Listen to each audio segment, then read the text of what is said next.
Hello, this is Indrajeet. Welcome back guys. So finally Abhay 2 जो 4 सितंबर को start हुई थी आज खत्म हो चुकी है 30 सितंबर को। तो मतलब पूरे का पूरा सितंबर निकाल दिया अभय 2 ने रिलीज होने में, प्रीमियर होने में। And finally I am done with it guys. 4 सितंबर को 3 एपिसोड्स आए थे, उसके बाद 2 एपिसोड्स आए थे और कल रात को भी 2 एपिसोड्स आया और एक मिडनाइट को कभी डाला होगा उन्होंने। मैं तो अर्ली मॉर्निंग में उठ के देखा मैंने और उसके बाद रिव्यू बना रहा हूँ अब।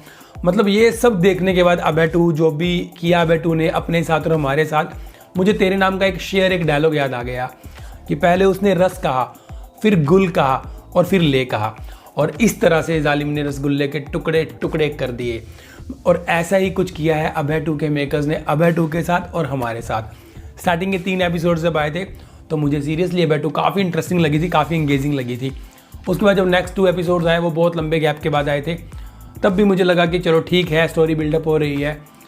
फिर जब रात को इन्होंने 2 एपिसोड्स निकाले तब मुझे लगा कि यार ये पूरा सीरीज़ अभी भी नहीं आई है, पूरा सीज़न अभी भी नहीं आया। तो फिर मेरा दिमाग बहुत ख़राब हुआ। फिर रात को मैंने ट्विटर पर जाकर देखा तो उन्होंने बोला था कि फाइनल अभी ये जो एपिसोड है 8 वो सनराइज से पहले हम लोग निकाल देंगे। और मुझे लगा चलो छोड़ो यार, सुबह उठ कर देखेंगे। फाइनली मैंने सुबह उठ कर देखा था फाइनल एपिसोड, जो मतलब फिनाले की तरह से लेकर आए थे ये। और मतलब अब बात ये नहीं रही है कि ये सीरीज़ कैसी है, अब बात ये नहीं रही है कि इस सीरीज़ में अच्छा क्या है बुरा क्या है। अब बात सिर्फ ये रही है कि थक चुका हूँ यार मैं, और मेरे जैसे बहुत से लोग होंगे जो थक चुके होंगे। अभय 2 के मेकर्स की चाहे मजबूरी ही रही हो कि इसको इस तरह से प्रीमियर करना टुकड़ों में। कहते हैं कि जो राघव थे वो अवेलेबल नहीं थे शूट के लिए, और भी वो पेंडेमिक के कारण जो प्रॉब्लम्स आई उन्हें। तो यार कौन कह रहा था आपको कि आप पहले 3 एपिसोड पहले प्रीमियर कर दीजिए और फिर 15 दिनों के गैप के बाद 2 और उसके बाद 15 दिनों के गैप के बाद 3। मतलब ये बहुत ही ज़्यादा एक बुरा एक्सपीरियंस था और बहुत ही ज़्यादा बुरा एक्सपेरिमेंट भी था अभय 2 का। ये मुझे लगता है मेकर्स को कुछ ना कुछ सीखना चाहिए इससे। मतलब अगर आपको इस पूरी सीरीज़ का मज़ा लेना है, अभय सीजन 2 का पूरा आपको मज़ा लेना है, तो आपको ये पहले एपिसोड से लेकर आखिरी के एपिसोड तक एक साथ देखनी होगी। पहले 2 एपिसोड आप फिर भी जाने दे सकते हो क्योंकि उनकी डिफरेंट स्टोरी है। 3rd एपिसोड से लेकर 8th एपिसोड तक आपको ये in a one go, you have to watch it like that, तभी आप इसका मज़ा ले पाएंगे। क्योंकि अब मेरे पास इतना टाइम नहीं था कि मैं दोबारा से रिकॉल करके सारा देखूँ, क्योंकि या तो ऑब्वियसली था बट वो फील, वो कनेक्टिविटी, वो जो ग्रिप बनी होती है वो सब खत्म हो चुकी थी। So I didn't feel anything while watching these 3 episode जो कल रात को और आज सुबह प्रीमियर हुए हैं। मुझे कुछ भी फील नहीं हुआ, मैं कुछ भी कनेक्ट नहीं कर पाया। मुझे स्टोरी सारी पता थी कि ओके ये चल रहा है स्टोरी के अंदर, but I wasn't able to get that point और गेट पीक जो मुझे मिलना चाहिए था और जो मैं शायद पहले के एपिसोड्स देखने में फील कर रहा था। सो गाइस, स्टोरी की बात करूं तो वही स्टोरी है। राम कपूर जो किडनैपर भी हैं, एक तरह से विलन भी हैं, जिनका नाम भी रिवील नहीं किया अभी तक। अभी भी वो कस्टडी में हैं और 6 बच्चे रह गए हैं जिनकी डील अभी वो कर चुके हैं अभय के साथ। तो मतलब पहले 3 बच्चों की डील के साथ वो एक बंदे को मरवाना चाहते हैं जो है राघव।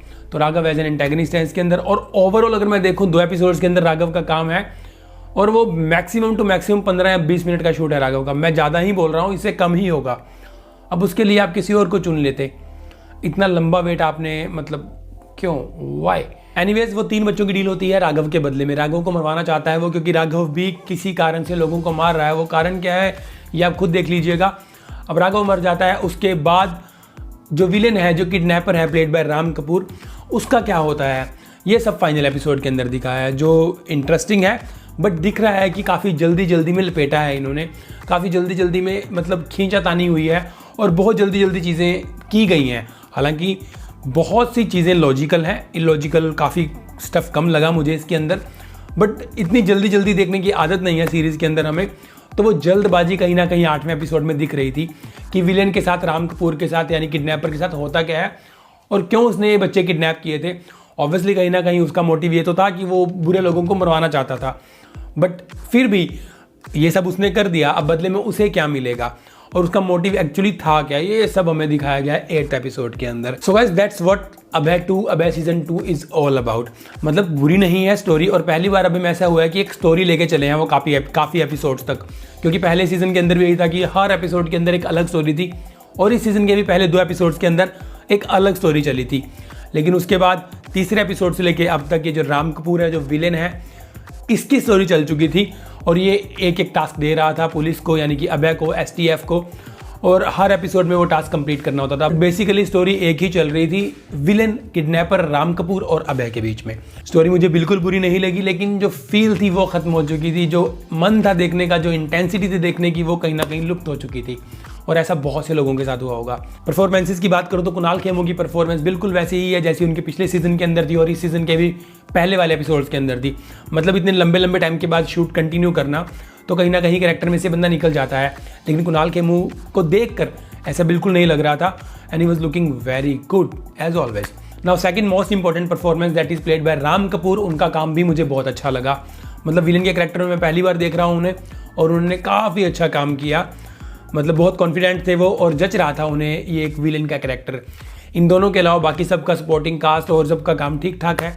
सो guys as my last word अब है is a good watch. Suspense twist and turns काफ़ी ज़्यादा डाले गए हैं 8th एपिसोड के अंदर, लेकिन फिर भी प्रॉब्लम वही है कि जो ये ब्रेकडाउन वाला एक्सपेरिमेंट था, और चाहे वो पेंडेमिक के कारण था या मजबूरी थी, कुछ भी था, लेकिन ये नहीं करना चाहिए था अबे 2 के मेकर्स को, और जिस कारण कहीं ना कहीं आपकी कंटिन्यूटी नहीं बन पाई इस सीरीज के साथ, मतलब स्पेशली मेरी नहीं बन पाई। सो गाइस ये थे मेरे अबे सीजन 2 को लेकर रिव्यू। मिलता हूँ जल्दी अगली किसी वीडियो के अंदर। I hope you liked it.